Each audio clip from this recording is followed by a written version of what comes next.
What it do? It's your girl L. It's your boy Drew. We are back with another banging ass reaction. Y'all know how we do when we come down ripping that H-Time. Know what I'm talking about? Straight up. Real talk. Alright, so we got Carmen Pritchet's official documentary, episode 1. So excited to watch it. We were actually going to react to it last night, but it didn't drop when it was said to have dropped. So we didn't think it was going to come out. But we got y'all today. So before we get into it, make sure you like, share, and subscribe. That's very important. Tap that notification bell, send everybody our way. Tell them we the next up because we the best and stuff. that's on END Gang. And them big facts. Alright, let's get into it. Hello, my name is Carmen Pritchett. I'm 22 years old, and a lot of y'all may know me from Carmen and Corey.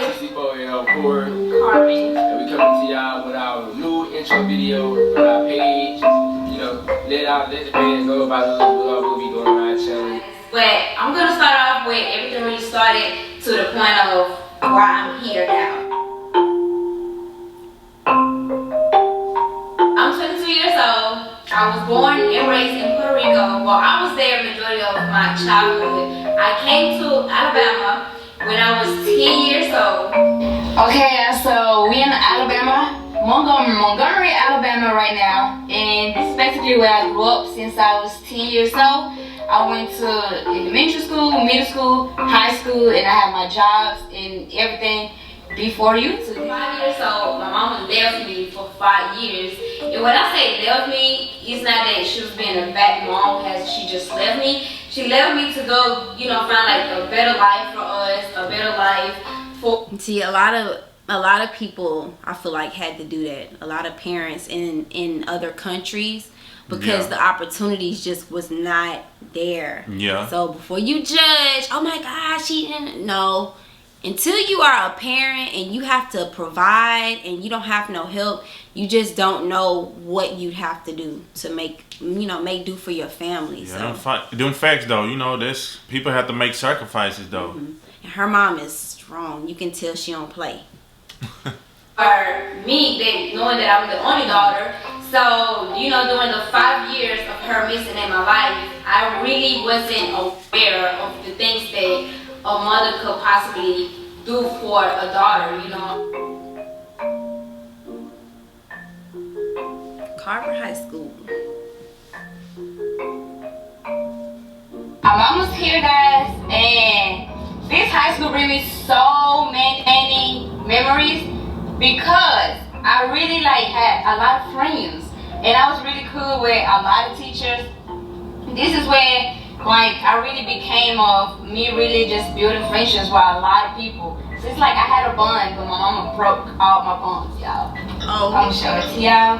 This is called George Washington Carver High School.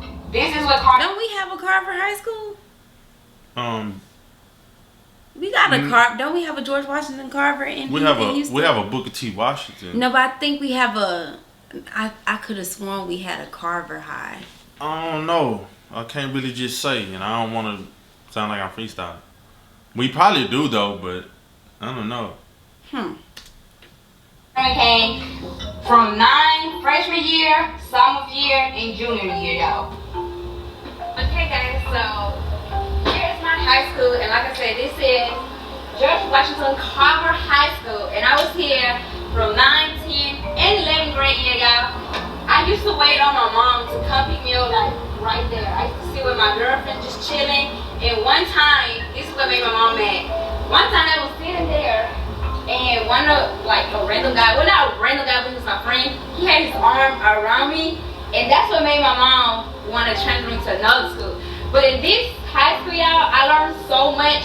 Because of this high school is why I wanted to do Air Force. Because I was doing that ROTC, I was competing well at the school, I was doing that all the day. I was doing that in this high school, and I learned so much.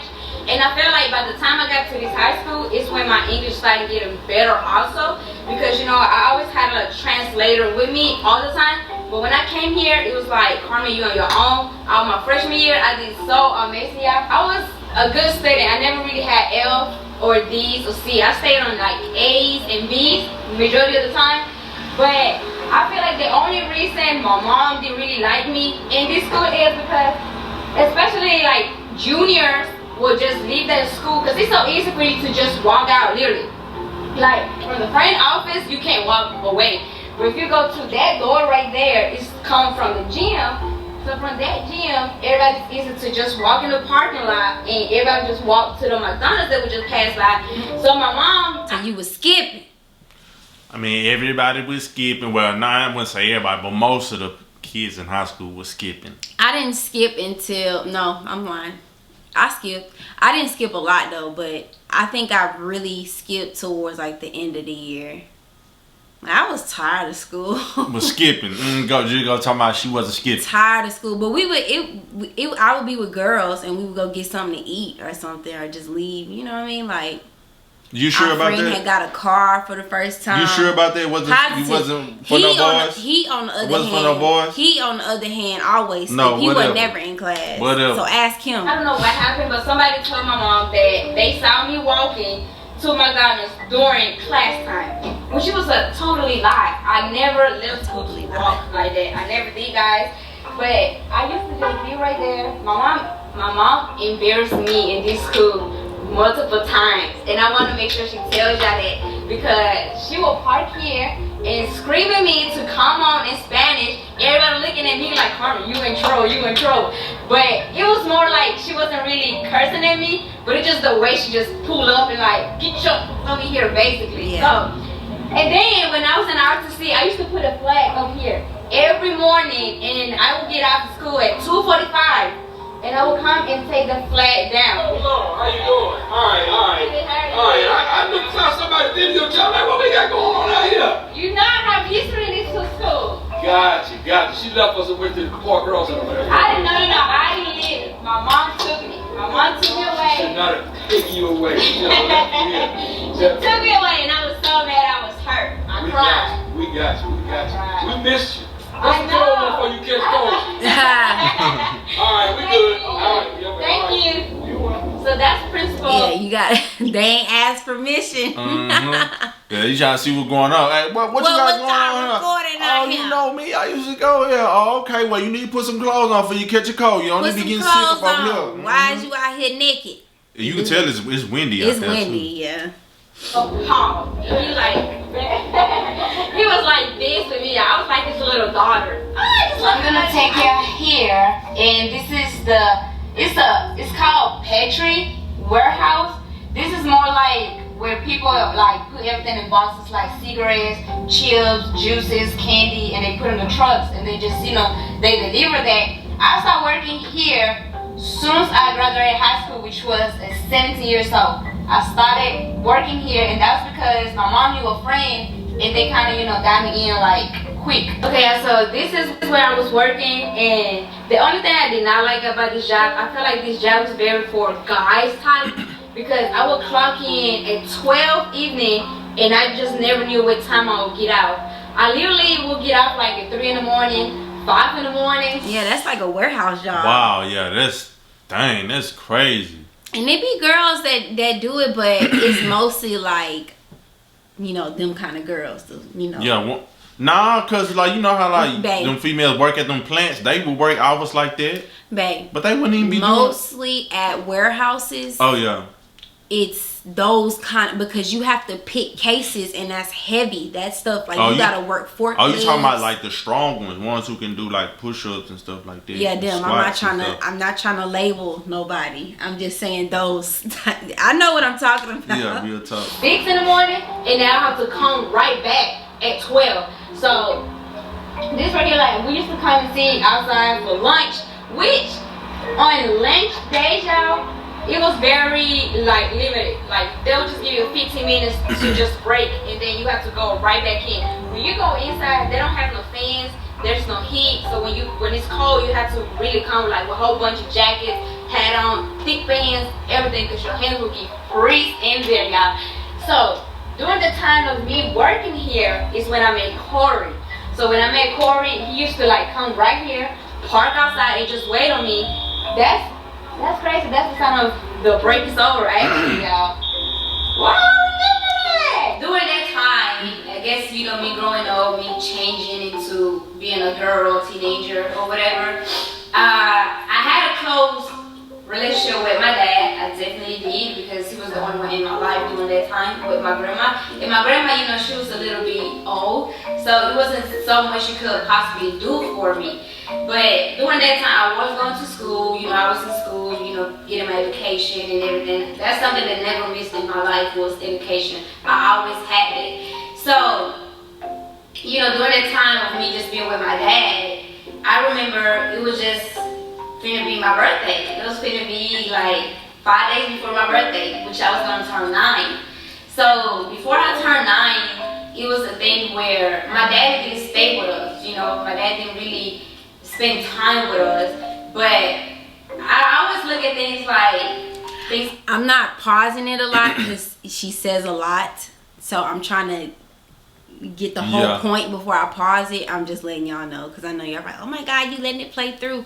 I kind of have to let it play through, because y'all know Carmen say a lot to get to her points. I feel you though. Yeah. Happened for a reason. So now I'm gonna take you to the house of basically where I really grew up at, because this house has a lot of memory, and I'm kind of sad that my mom, you know, they have to move, but I know for a fact that I'll always remember these houses, y'all, like always. So we're gonna go there, I'm gonna take you there, and y'all gonna see it for yourself. Let's go.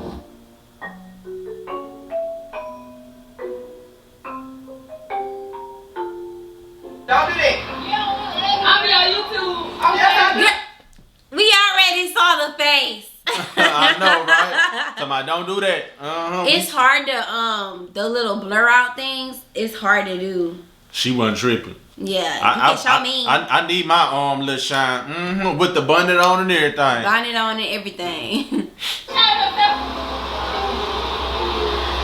how y'all recognize me? I see your face. My The face. first time I said that's Carmen. Oh, damn. Face. Okay, I came back. And I'm just doing like a bureau of basically where I come from. I said Carmen might be loud. What she know? When some situations happen, that's the question that we always ask. Why? We just never really get the answer. So the time me being with my dad, it was more of like, this is my superhero. This is my mom, this is my dad here. Like, he was the one taking care of me, taking me to school, make sure I had food on my plate, doing all of that. And I was only his daughter. So 5 days before I turned 9, you know, I didn't hear from my mom during that time. She usually calls like twice a week, but it went a week by without her calling me. So I was just wondering like, what happened? Maybe she just got busy, you know. So it was this night where I guess my dad was drunk or some way got drunk, and he decided to spend the night at my grandma's house, which that's where I was staying. And I remember he asked me if I could just lay next to him and sleep with him. It was more like, okay. Wow. I'm praying that this story don't go the way I think it's about to go. Yeah, that's not cool, bro. Well, don't assume, because she ain't said it yet. But I know, but I'm just saying though, like, just situation, just what I mean. There's what other way can you think though? Like, just how the way she's saying it though, it's just, you know what I'm saying? When we know people who's been through situations like this, like, right.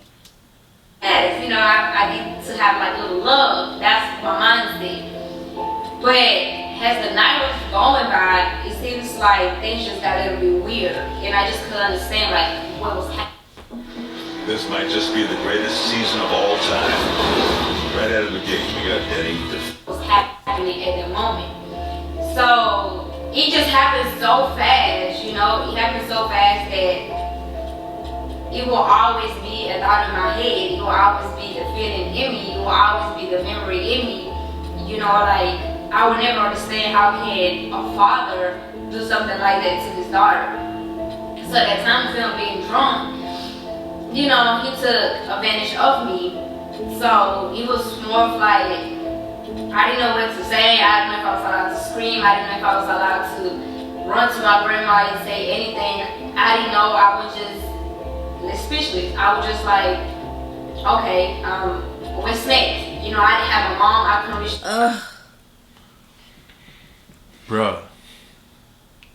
This is why it is so important for both parents to be there and not just be there, but you gotta go to war for your kids. Like, you gotta go to war for your kids, because sometimes other people went through stuff and things have happened to them in their past, and then now they want to do it, not really want to do it, but they do it to another child or another person, and don't even understand that you just creating this vicious cycle. Yeah. And now she's not gonna know what real love is from a man, because this is what you did to her as her dad. Yeah, because her mom wasn't there.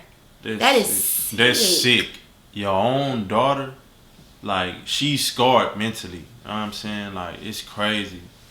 And I've been through it before. Maybe not exactly how, and it wasn't my dad, it was my cousin, but it's not something that you get over, and you think, well, what you know, if I say something, are they gonna believe me? Am I gonna get a whooping because they think I'm lying? Yeah. Like, it could go so many different ways. That's why it's important as a parent to have a close relationship with your kids. Make it to where your kids can tell you anything, and frequently ask them, is somebody doing this to you? Is somebody doing that to you?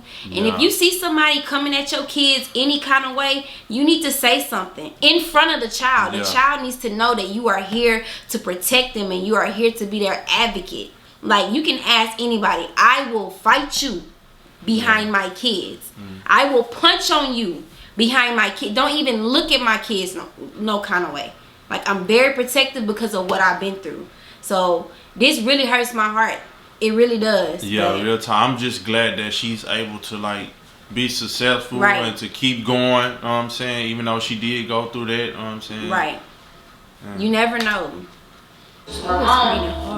So that night, after he did what he did, you know, we still stayed there. But the next morning, when we woke up, well, I woke up and I realized he was gone. And when I woke up, it was like, you know, blood in the bed, where I just felt like, okay, this is not right.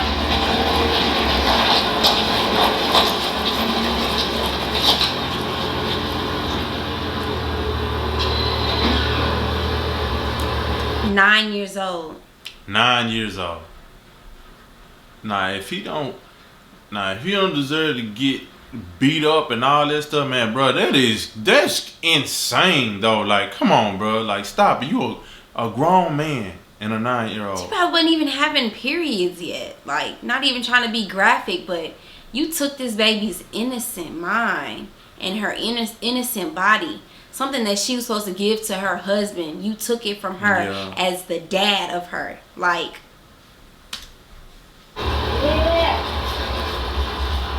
Wow.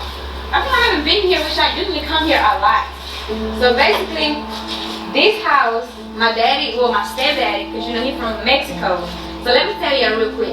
My mom is Honduran, my dad is Puerto Rican. So I'm mixed, but I always said I'm Puerto Rican because when I say I'm Honduran, a lot of people's like, where's that, or where you really from? So I just say I'm Puerto Rican, which my daddy is. But my stepdaddy is the one that really build the houses and like do a lot of construction things.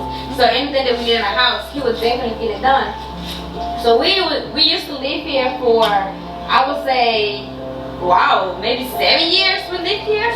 And guys, the crazy part that in this house, I'm gonna take it this way. Come right here, and I'm gonna show you exactly like what really happened in this house, because I would never forget this house. My parents don't live here anymore. They just moved to a house temporarily because my dad is building a house from the ground. So they're just staying there until he's done with the house. But this house caught on fire. If I'm not mistaken, it was a Christmas day, because you know Christmas for us is the 24th of December. So this house caught on fire, guys. And I don't know how everything happened, but everything just happened so fast that all I remember is my mom kept like calling me, and when I opened my door, it's like all the smoke came in, and it was just like nowhere for me to get out. So I felt like I started getting weak because I was breathing like all the smoke. So like my daddy was able to get out, my brother got out on his own, but my mom took me out of that window right there.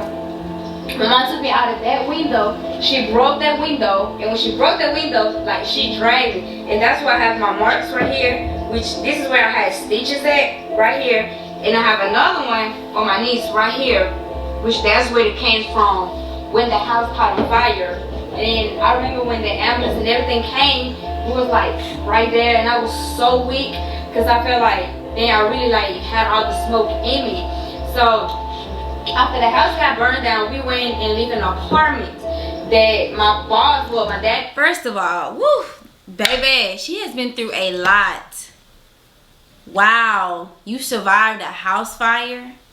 And some people like literally have health issues after, even firefighters, they have health issues from like ingesting and being around too much smoke and just overexposure to those harmful chemicals and stuff in the air. Like that could have went so many ways. Like, wow. Like you never know what somebody really been through until they tell you, and then it makes you look at them completely differently. Yeah, those facts. That is so true. So that's like major, and we do it a lot. I'm not gonna lie, I have done it before where I'm like, why would they do such and such and such?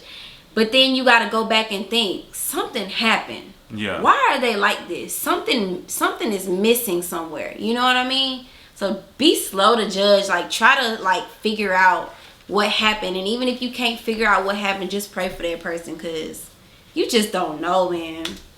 This boss gave him temporarily until we get a house again. But my daddy decided, because my stepdad is such a hard worker, he decided he was gonna rebuild the whole house again. This house used to be like a nude color. After it got burned, then that's when he decided to do this blue with white. But this house was like rebuilt all over again when it got burned. Because when it got burned, everything was just like destroyed inside. I wish I had pictures of that, but I'm gonna ask my mom if there's anything that is left from that. But yeah, so this is where me, my brother, my mom, and my stepdad really like grew up at. And from here I used to go to Carver, and I used to go to the job that I just took out. Everything's really just here, like really close. This is where I grew up at. This is where I had CJ. This is where I came when I was 7 months. This is actually what I came, and I spent my last 2 months here with my mom and my daddy, because during that time my brother already moved out with his wife. So CJ remember this house, y'all, because every time we'll pull up like right in the corner, CJ would just look, because he remember this house. So CJ already got memories in here. This way my baby basically was born. My mom and my dad never had a good relationship. It was never like a husband and wife relationship. It was never that. It was always my mom just on her own, taking care of me and my brother, which is the oldest.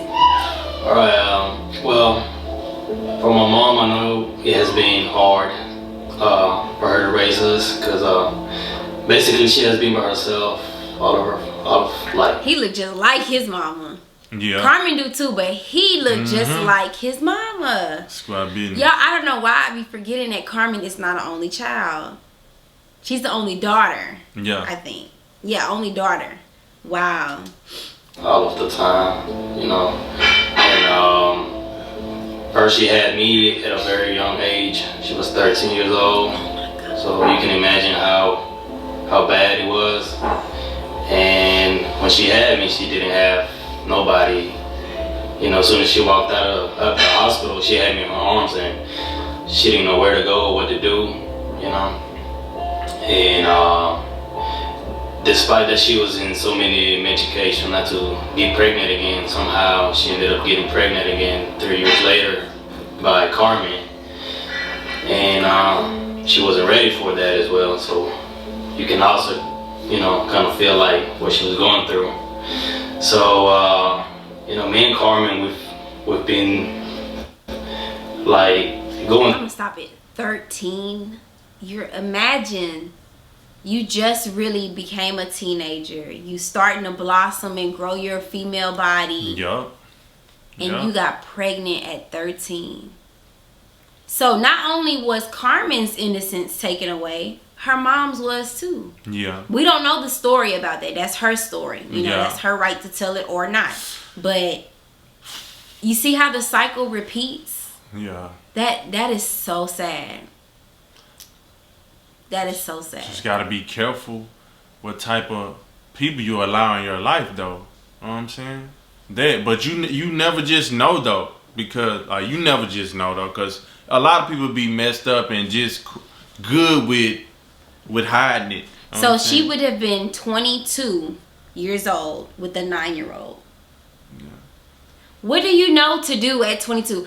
Y'all probably see the superstars that, you know, your favorite YouTubers that's 21, 20. Not everybody lives that lifestyle. Not everybody has the money and the clout, the fame, whatever it is y'all want to call it.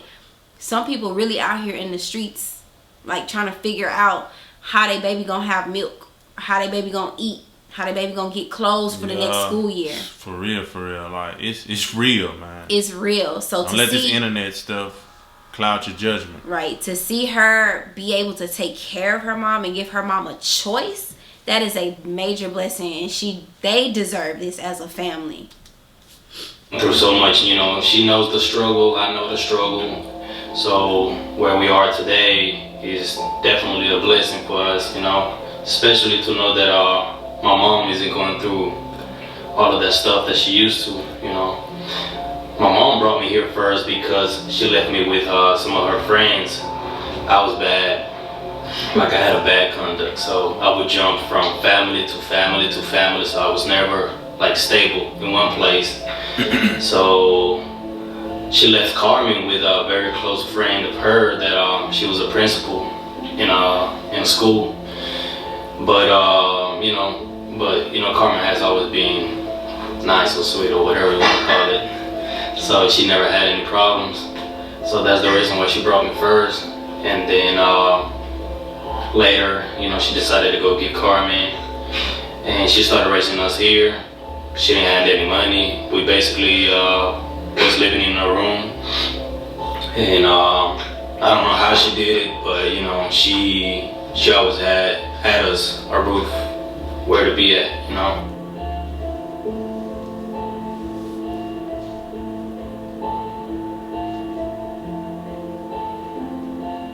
So I wasn't able to go all the way like in because the security said, I'm getting on camera. I would say the biggest jab that I have, I used to get paid, I would say by roughly 700, 800, 900, sometimes 1,000 if everything was like good. But that was if I would come on weekends, because I used to work from Monday through Friday, but overtime it would be Saturdays and Sundays, and I used to do that multiple times. This is where me and Corey used to work together, because I got him a job there, who was clacking in and clacking out. And Corey never did overtime, y'all. Corey's so lazy. He never did overtime.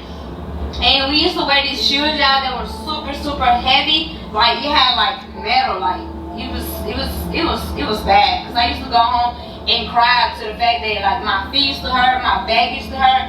But the good thing about it, like I was at the end of like by me leaving this job, they named me the team leader, which means, because you know I speak both languages, Spanish and English, so they named me a team leader, and I was like the right hand of the supervisor. So my job kind of came like a little bit light. It wasn't so much heavy, but I still feel like I was doing jobs like that I was supposed to do.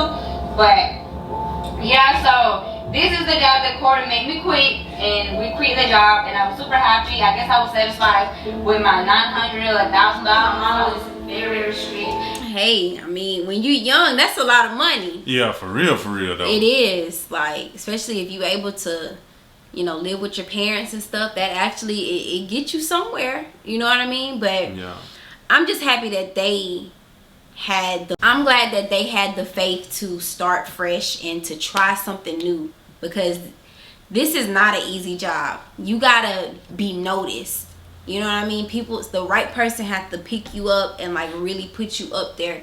Really, just being honest. You know what I'm saying? So to even have that faith to go and try it, that's good. Especially at a young age. And when I said street, it was all the way around, like with boys and girls. Because some girls, she would not like knowing that, like, okay, they're bad influence. See, look, they drinking at a young age. That's what you're gonna be doing. I don't want you to do that. Look, she just had a baby. You gonna have a baby. So, like, when she see that was going on around me, she did not want it to happen to me. And my mom's biggest fear was always, don't get pregnant at a young age. Before I turned 18, I wanted to sneak out of the house. And I got caught. The first time I tried, I got caught. And that's how my mom became like 10 times trigger on me. And they put screws like on all the windows, like literally all the windows had screws, even from the smallest windows to the biggest windows in the living room had screws. And I seen my daddy doing it. Like my daddy used his, well, my stepdad, he used his drill to put screws there, and I'm just like, I'm in jail basically. So I don't have to go to my job and come right home. Basically, that's what my lifestyle was. And see, they just didn't want her to go and waste her life trying to be a parent. Yeah. And she could go and have fun. You know, Yeah. the parents, some of us, we work hard so that the kids don't have to go.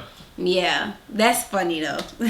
As a teenager, so it was like my mama would tell me like she had a vision of what type of boyfriend she would like for me, because you know us Hispanic are kind of like different from everyone, and our parents are completely different.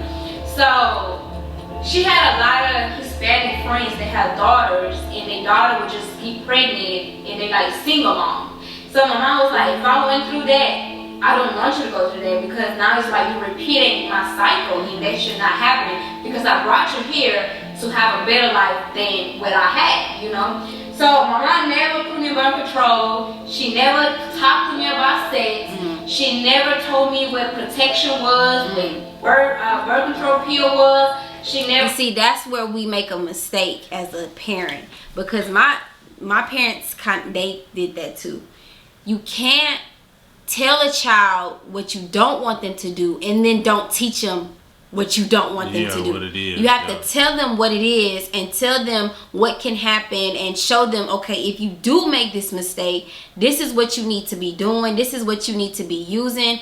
That we have to be more realistic, because sheltering a child is gonna make them go do exactly what you don't want to do. And around that time anyway, when you're a teenager, you start to get curious. You know your what I'm saying? hormones make you wanna figure things out. Your body is changing. Like, we can't ignore that our children are growing up as parents. You know what I mean? Like, we got a 10-year-old, he's almost 11. Like, he's getting to that age where we have to explain certain things, and you know what I mean? But he can come and ask us. Yeah. Be real and don't be sugarcoat. When you sugarcoat, that's when you get the bad end of the stick. Yep. Had those type of conversations with me at all. And with time, she explained to me that it was because she did not want me to feel free that I could just have sex with anybody or just be having sex.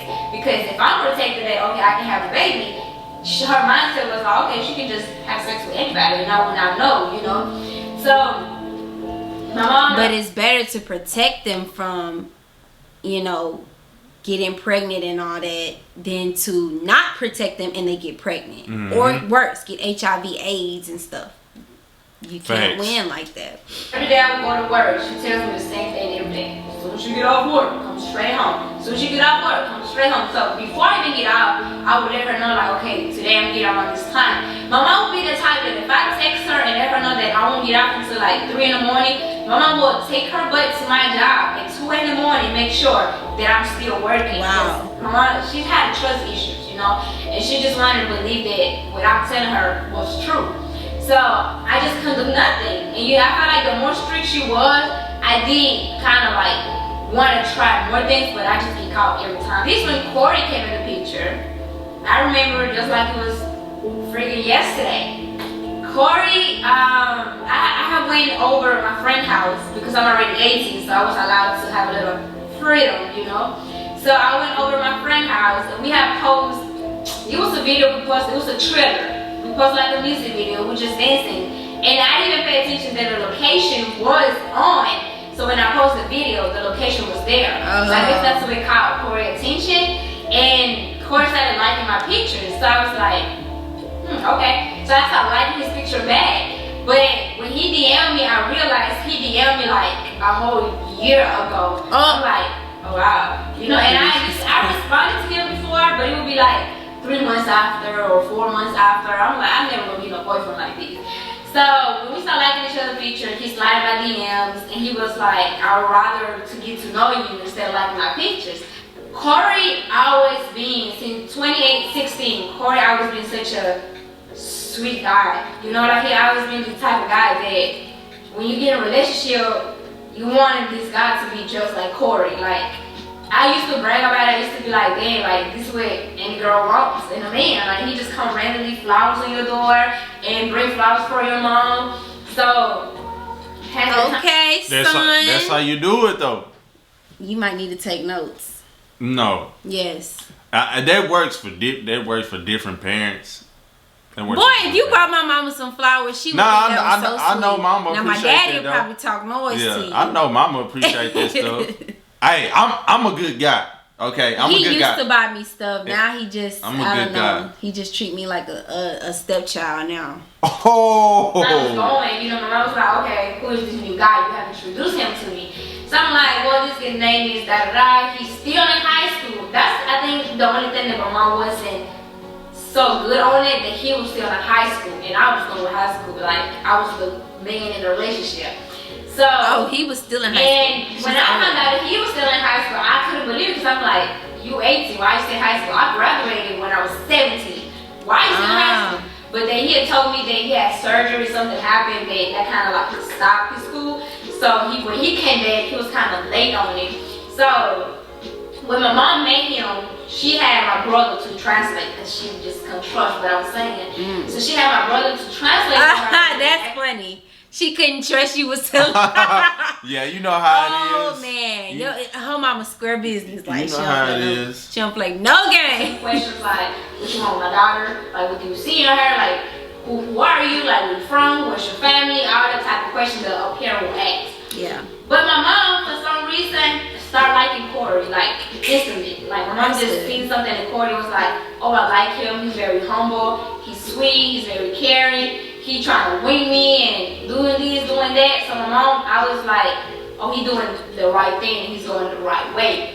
So as time was going by, I got moved from this job to another job, which was the Honda plant, which was like a car plant. And you know, it was like car parts and all that stuff. But as I moved there, me and my mom got into it. So when me and my mom got into it, I decided to move out.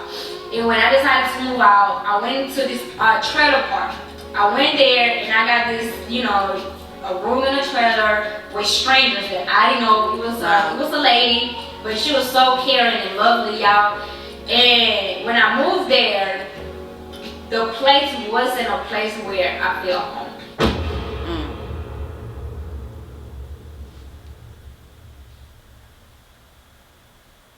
Wow. This is a pretty interesting story. Like, real talk. Hey, I'm locked in. Yeah. Okay, episode 1. Y'all, like I said, it's always a good thing to get to know people and who they really are and not just judge them off of mistakes or things you see other people say about them. Like, I'm enjoying it. Carmen, kudos to you. Good job. You deserve to be where you are and wherever you head to. Like, y'all doing y'all thing. Keep going. Don't give up. Keep being that boss bitch that you are. Period. Respectfully. Yeah. All right. So thank y'all for watching this with us. We will react to all the episodes. You know. Yeah. So comment below what you think about it so far. Make sure you like, share, and subscribe. That's very important. Tap that notification bell. Send everybody our way. Tell them we the next up because we the best up. And that's on E&D Game. And no big fans. All right. Until next time. Peace. Love don't cost a thing. You just what I need. Can I be the air you breathe? You everything and in between. Let's take a ride through the night. Pop champagne if you like. Finest thing that I seen in sight. And I ain't going out without a fight, no.